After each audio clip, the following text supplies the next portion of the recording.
দাড়ির মধ্যে আঘাত দেয়, সে যেন আমি নবীর পরিচয় আঘাত দেয়। আপনি কিভাবে মুমিনের পরিচয় দেন? এটাই তো কিছুক্ষণ আগে বললাম, শতকরা 70% তারা মুমিন তো দূরের কথা, তারা ইসলামে ঢুকতে পারে নাই। সে দাড়ি তো রাখেই না, আবার বড় বড় কথা বলে।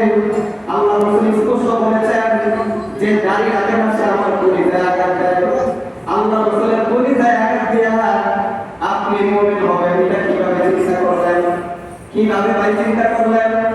আপনার স্ত্রী আপনার মতো না চললে আপনি তার ঘর ধাক্কা দিয়ে বের করে দেন, অথচ আপনি জান্নাতে যাবেন রাসূলের পরিচয় আঘাত দিয়া। কসম করে বললাম, জান্নাত তো দূরের কথা, জান্নাতের গ্রাম আপনি পাবেন না। এজন্য দাঁড়িয়ে রাখার চিন্তা করেন। আরো কত বলা হয়েছে, বর্তমানে সব ওলামায়ে কেরামের মত, যে ব্যক্তির দাড়ি এক মুষ্টির চাইতে কম, এক মুষ্টির চাইতে কম যার দাড়ি, যদি সে কাটো কিছু কাটো থাকে, যদি তার দাড়ি এক মুষ্টি হওয়ার আগে কেউ দাড়ির মধ্যে আঘাত দেয়, 24 ঘন্টা তার আমলের মধ্যে গুনাহ লেখাই হয়।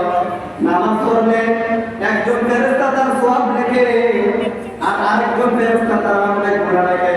ওই যে রাস্তায়